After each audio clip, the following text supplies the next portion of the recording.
Hi dear friends, എല്ലാവർക്കും നമസ്കാരം. എല്ലാവർക്കും നമ്മുടെ ചാനലിലേക്ക് സ്വാഗതം. ഇന്ന് ഞാൻ വന്നിട്ടുള്ളത് വെള്ളരിക്ക മോര് കറിയുടെ റെസിപ്പി ആയിട്ടാണ്. ചോറിൻ്റെ കൂടെയൊക്കെ കഴിക്കാൻ പറ്റിയ നല്ല നാടൻ ഒഴിച്ചു കറിയാണ്.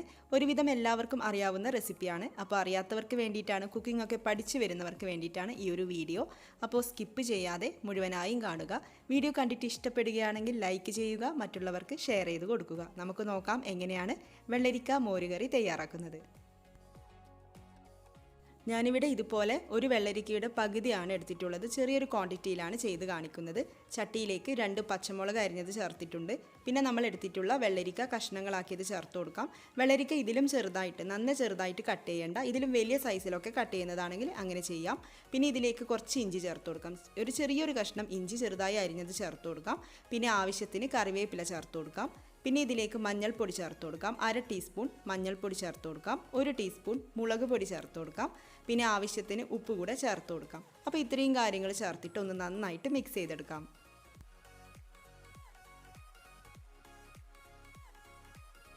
വെള്ളം ചേർത്ത് കൊടുക്കാം. വെള്ളം കൂടുതലൊന്നും വേണ്ട കേട്ടോ. വെള്ളരിക്കയൊക്കെ പെട്ടെന്ന് വെന്ത് കിട്ടും. ഒരു 1/4 കപ്പ് മുതൽ 1/2 കപ്പ് വരെയൊക്കെ വെള്ളം ചേർത്താൽ മതിയാവും. എന്നിട്ട് നമുക്ക് ഗ്യാസ് ഓൺ ചെയ്തിട്ട് ചട്ടി അടുപ്പത്തേക്ക് വെക്കാം. എന്നിട്ട് മീഡിയം ഫ്ലെയിമിൽ വെച്ചുകൊണ്ട് അടച്ച് വെച്ചുകൊണ്ട് വെള്ളരിക്ക വേവിച്ചെടുക്കാം. വെള്ളരിക്ക വേവിച്ചെടുക്കുന്ന സമയം കൊണ്ട് നമുക്ക് അരപ്പ് തയ്യാറാക്കിയെടുക്കാം. അതിന് വേണ്ടിയിട്ട് 1/4 കപ്പ് മുതൽ 1/2 കപ്പ് വരെ തേങ്ങ ചിരവിയതെടുക്കാം. ഞാനിവിടെ 1/2 കപ്പ് തേങ്ങ ചിരവിയതാണ് എടുത്തിട്ടുള്ളത്. അതിലേക്ക് ചുവന്നുള്ളി ചേർത്ത് കൊടുക്കാം. 3-4 ചുവന്നുള്ളി ചേർത്ത് കൊടുക്കാം. പിന്നെ വെളുത്തുള്ളി 3 അല്ലി വെളുത്തുള്ളി ചേർത്ത് കൊടുക്കുന്നുണ്ട്. വെളുത്തുള്ളി ചേർക്കാൻ വേണ്ടിയിട്ട് താല്പര്യമില്ലെങ്കിൽ ഒഴിവാക്കാം കേട്ടോ.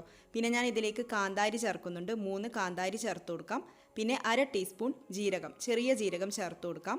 അതുപോലെ 1/2 ടീസ്പൂൺ മഞ്ഞൾപ്പൊടി ചേർത്ത് കൊടുക്കാം. എന്നിട്ട് കുറച്ച് മാത്രം വെള്ളം ഒഴിച്ചിട്ട് നല്ല തിക്കായിട്ട് കട്ടിയായിട്ട് ഇതൊന്ന് അരച്ചെടുത്തുകൊണ്ട് വരാം. ഈ ഒരു സമയം കൊണ്ട് വെള്ളരിക്ക ഇവിടെ വെന്ത് വന്നിട്ടുണ്ട്. ഇതിൽ കുറച്ച് വെള്ളം ബാക്കിയുണ്ട്. അത് വറ്റിച്ചെടുക്കൊന്നും വേണ്ട. അങ്ങനെ വരുമ്പോൾ വെള്ളരിക്ക വെന്തടിഞ്ഞു പോവും. അതുകൊണ്ടാണ്. അപ്പോൾ അത് വറ്റിച്ചെടുക്കൊന്നും വേണ്ട. ഇനി നമുക്കിതിലേക്ക് തേങ്ങ അരച്ചത് ചേർത്ത് കൊടുക്കാം. എന്നിട്ട് ഈ വെള്ളരിക്കയുമായിട്ട് ഒന്ന് നന്നായിട്ട് മിക്സ് ചെയ്തെടുക്കണം. പിന്നെ തേങ്ങയും അതിൽ ചേർത്തിട്ടുള്ള ചുവന്നുള്ളി, ജീരകം, ഇതിൻ്റെയൊക്കെ റോ ടേസ്റ്റ് മാറണ്ടേ. അതുകൊണ്ട് തന്നെ നന്നായിട്ടൊന്ന് വഴറ്റിയെടുക്കണം, തിളപ്പിച്ചെടുക്കണം. അപ്പോൾ നമുക്കിനി അരപ്പ് തിളപ്പിച്ചെടുക്കാം. ഇതിലേക്ക് ആവശ്യമെങ്കിൽ കുറച്ച് വെള്ളം ഒഴിച്ചു കൊടുക്കാം. മിക്സിയുടെ ജാറ് കഴുകിയിട്ടുള്ള വെള്ളം തന്നെ ഒഴിച്ചു കൊടുക്കാം. ചൂടുവെള്ളം തന്നെ ഒഴിച്ചു കൊടുക്കണം. ഒരു 1/4 കപ്പൊക്കെ വെള്ളം കൂടി ഒഴിച്ചു കൊടുക്കാം.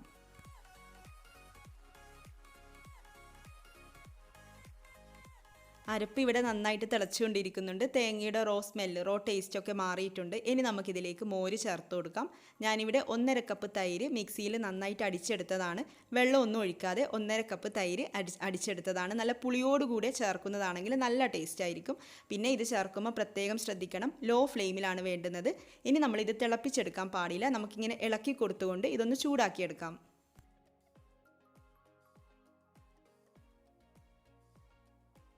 ഇതിവിടെ ചൂടായിട്ട് വരുന്നുണ്ട്. ലോ ഫ്ലെയിമിലാണ് വെക്കേണ്ടത്. പിന്നെ ഞാൻ പറഞ്ഞതുപോലെ നല്ല പുളിയുള്ള തൈരൊക്കെ ആണെങ്കിൽ നല്ല ടേസ്റ്റ് ആയിരിക്കും ഈ ഒരു കറിക്ക്. അപ്പോൾ നമുക്കിതങ്ങ് മാറ്റി വെക്കാം. എന്നിട്ട് കറിയിലേക്ക് കടുക് താളിച്ചെടുക്കാം. വെളിച്ചെണ്ണയാണ് എടുത്തിട്ടുള്ളത്. വെളിച്ചെണ്ണ ചൂടായിട്ട് വരുമ്പോൾ അതിലേക്ക് 1 ടീസ്പൂൺ കടുക് ചേർത്ത് കൊടുക്കാം. കടുകൊന്ന് പൊട്ടി വരുമ്പോൾ ഇതിലേക്ക് ഉലുവ ചേർത്ത് കൊടുക്കാം. 1/4 ടീസ്പൂൺ മുതൽ 1/2 ടീസ്പൂൺ വരെയൊക്കെ ഉലുവ ചേർത്ത് കൊടുക്കാം.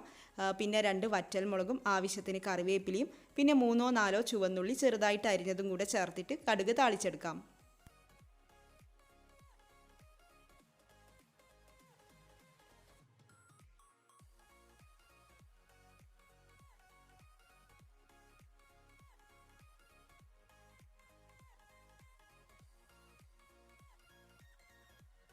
നമുക്കിത് കറിയിലേക്ക് ചേർത്ത് കൊടുക്കാം. നന്നായിട്ടൊന്ന് മിക്സ് ചെയ്യാം. അപ്പോൾ ഇത്രയേ ഉള്ളൂ, നമ്മുടെ വെള്ളരിക്ക മോര് കറി ഇവിടെ റെഡി ആയിട്ടുണ്ട്. അപ്പോൾ എല്ലാവരും ഒന്ന് ട്രൈ ചെയ്ത് നോക്കുമല്ലോ. ട്രൈ ചെയ്ത് നോക്കുക. നിങ്ങളുടെ അഭിപ്രായം കമൻസിലൂടെ അറിയിക്കുക.